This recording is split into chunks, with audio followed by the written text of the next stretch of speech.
সিলেট বিভাগীয় ট্যাঙ্কলরি শ্রমিক ইউনিয়নের সাধারণ সম্পাদক আব্দুল আজিজকে হত্যার হুমকির অভিযোগে প্রতিবাদে মাঠে নেমেছে সংগঠনটি।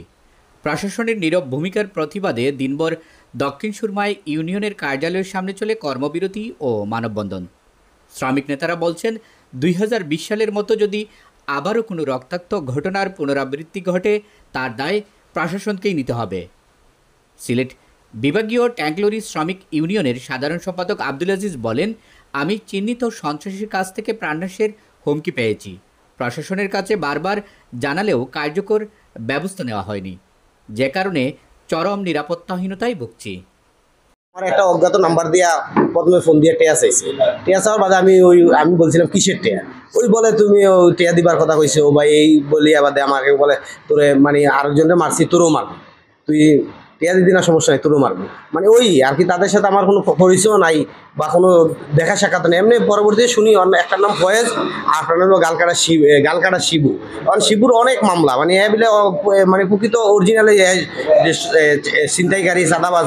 আর এই যে ফয়েজ যেটা, এটা অলরেডি সাধারণ থানাতে একটা মোটরসাইকেল ছিনতাই করার গিয়া মোটরসাইকেল চুরি করার গিয়া ধরা খাইছে, তার অসংখ্য মোটরসাইকেল চুরির মামলা আছে। তো ওই এতক্ষণ পর্যন্ত আমরা জানি, এর বেশি আর আমি জি আমি আইনি পদক্ষেপ নিয়েছি বলতে আমি থানায় গেছিলাম। থানায় গিয়ে একটা যে অভিযোগপত্র দাখিল করছিলাম। প্রথমে আমি স্যারের ওসি স্যারের রুমে গিয়ে আমি ওনাকে অবগত করছিলাম। উনি আমাকে বলছিল, আজিজ ভাই ওদেরকে ধরাইয়া দেন। আমি বললাম, স্যার ওরা তো প্রকাশ্যে মোটরসাইকেল নিয়ে তারা দেখা যায় চক্কর দিতেছে, রানিংও তো ওদেরকে ধরতে পারতাম না, তোমরা দেখো একটা জায়গা তারা কোন জায়গায় ঘুমায়। বললাম এই কথা, এটা তো আসলে একটা দায়মুক্ত দায়বদ্ধ সারা কথাবার্তা বাদে আমি আয় পড়ছি, যেহেতু ওনার কথা আমি সন্তুষ্ট হয়েছি না, যখন আমি আমার সবাই সেক্রেটারি হিসাবে জয়েন্ট সেক্রেটারি হিসাবে রয়ে আমি আমার আয় পড়ছি।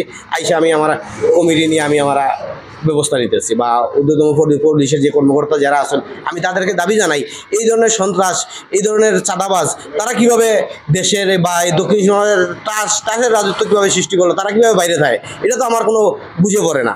মানে তারা এত চিন্তায় এত মানুষরে, কয়দিন আগে ওই আমাদের এখানে নুমান ভাই করে একটা ছেলেকে এরকম কয়েকটা চাকু দিয়ে পার মারছে বা স্টেপ করছে, আল্লাহর মতো উনি বাঁচিয়ে আছে, কিন্তু ওনার লাইফ শেষ। এই ঈদে জামা জুতো অ্যাক্সেসরিজের ডিসকাউন্ট। সিলেটের গুরুত্বপূর্ণ পরিবহন খাতে বিশৃঙ্খলা সৃষ্টি করতে পরিকল্পিতভাবেই এ ধরনের সন্ত্রাসী তৎপরতা চালানো হচ্ছে। শ্রমিকদের নিরাপত্তা নিশ্চিত করতে অবিলম্বে আইনানুগ পদক্ষেপ নেওয়ার আহ্বান জানিয়ে বিভাগীয় ট্যাঙ্কলরি শ্রমিক ইউনিয়নের সভাপতি মোহাম্মদ মনির হোসেন বলেন, 2020 সালে আমাদের তৎকালীন সাধারণ সম্পাদককে যেভাবে হত্যা করা হয়েছিল, এবার ঠিক একই কায়দায় আব্দুল আজিজকে হুমকি দেওয়া হয়েছে। প্রশাসনের উদাসীনতা যদি চলতে থাকে, আমরা আর চুপ করে থাকবো না। বিগত দিনে আজকে থেকে মনে করেন 2020 সালে আমাদের সাধারণ সম্পাদক, সিলেট বিভাগীয় ট্যাঙ্কলরি শ্রমিক ইউনিয়নের সাধারণ সম্পাদক সাহেবকে এই ধরনের হুমকি ধমকি দেওয়া হতো। এই হুমকি ধমকি দেওয়ার পরবর্তীতে আমরা মামলা করেছিলাম দক্ষিণ সুরমা থানায়। তখন আরেকজন অফিসার ছিল, তখন উনি বললো যে আচ্ছা ঠিক আছে আমরা দেখতেছি। দেখার কথা বলে উনি আমাদের বহুত ঘুরাইছেন, কিন্তু আমরা এটার কোনো প্রতিকার পাইছি না, যার কারণে পরবর্তীতে কিছুদিন পরে আমার ওই সাধারণ সম্পাদক সাহেব মানে পাবনা পয়েন্টে ওনাকে সন্ত্রাসীর হাতে নিহত করা হয়েছে।